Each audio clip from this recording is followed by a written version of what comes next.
Oke Pak, ini kan pengawasan sertifikasi halal untuk para UMKM. Ada berapa sih Pak UMKM yang belum bersertifikasi halal di Kalteng? Kenapa menyu? Berapa jumlah yang belum? Tadi kan Banyak banget. banyak banget ya Pak. Tapi memang yang besar banyak belum terpenuhi. Kita sudah 10.000 sudah Pak. 10.000 terpenuhi Pak. Yang ditargetkan itu akan melampaui. Target. Kalau berapa yang belum? Kalau yang belum banyak. Makanya Kalau yang sudah berapa Pak? 10.000 lebih lah. 11.000 lah. lebih Pak sampai hari ini. Baik. Sekitar berapa Pak? 11.000 kah 10.000? Assalamualaikum warahmatullahi wabarakatuh. Alhamdulillah pada hari ini kita melaksanakan session percepatan sertifikasi halal dan pengawasan UMKM sebelum wajib halal tahun Oktober 2026. Nah, kalau sudah sampai waktunya Oktober 2026 itu wajib semua UMKM. Dulu memang targetnya WHO-nya itu 24 Oktober 2024, tapi alhamdulillah ditunda menjadi 2 tahun kemudian. Nah, target tahun 2024 Oktober 2024 itu 10.000 untuk Kalimantan Tengah. Alhamdulillah sudah mencapai target, bahkan melebihi dari 10.000 yang ditargetkan itu dari UMKM yang ada di Provinsi Kalimantan Tengah. Meskipun masih banyak lagi yang belum. Nah, inilah tugas kami semua, Kementerian Agama, Dinas Koperasi, Majelis Ulama, kemudian dari IAIN juga bersama-sama untuk mensosialisasikan, mengkampanyekan agar UMKM yang belum itu mendaftarkan diri untuk bersertifikat halal. Seperti itu. Nah, kemudian yang sudah bersertifikat halal tetap dilakukan pengawasan. Jadi selalu dilakukan pengawasan. Izin Pak, tadi kan katanya ada yang lebih mayoritas mengurus itu dari mereka yang nonis. Itu kenapa tuh Pak? Jadi mereka lebih banyak mengurus sertifikasi halal dibandingkan yang Muslim.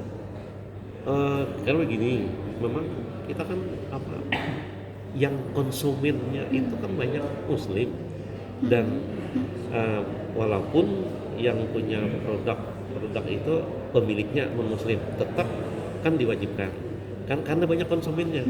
Nah, jadi dilakukan pengawasan secara ketat tadi terhadap pelaku UMKM itu. Pak, untuk tahun 2026 ini sampai dengan Oktober 2020 berapa target Pak? Ya, kan pusat bisa memberi target kita. Kalau ditargetkan kita berupaya untuk memenuhi targetnya 2 tahun kemudian. 2 tahun kemudian. Iya. Berapa target Pak kira-kira Pak kalau dari kalau 10.000 insya Allah akan tercapai. 10.000 lagi, kan ini sudah 10.000 sudah, insya Allah akan tercapai. Karena ini kolaborasi bersinergi antara Kemenak dengan MUI. Dan bukan hanya di provinsi, sampai ke daerah, sampai ke kabupaten, bahkan sampai ke kecamatan. Oke, Pak, mungkin sedikit dari Pak Mui Pak terkait kenapa sih harus bersertifikasi halal Pak? Mungkin bisa jelaskan sedikit Pak. Kenapa bersertifikasi halal? Karena kehalalan itu mempengaruhi jiwa seseorang. Karena itu kan sudah dasar Qur'annya bahwa halal itu disebut wajib hukumnya untuk memakan dan meminum makanan yang halal. Tidak hanya halal, tapi juga thayyiban. Thayyiban itu dari aspek kesehatan. Kedua-duanya kita ambil.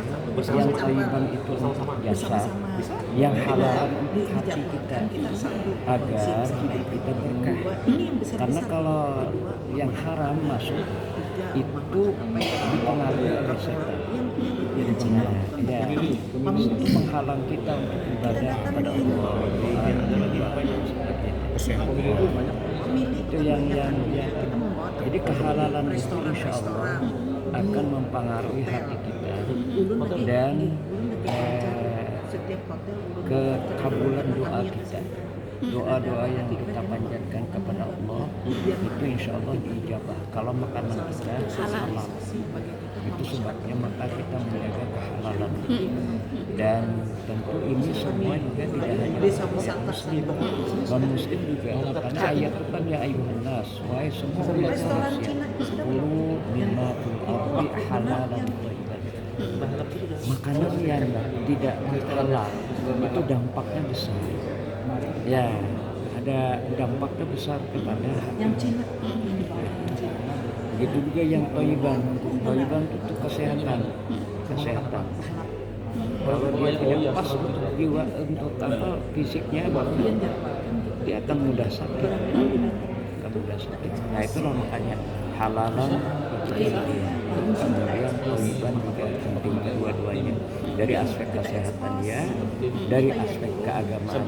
Sekali lagi menjaga keberkahan kita. Berkah itu walaupun kita sedikit, insya Allah enak.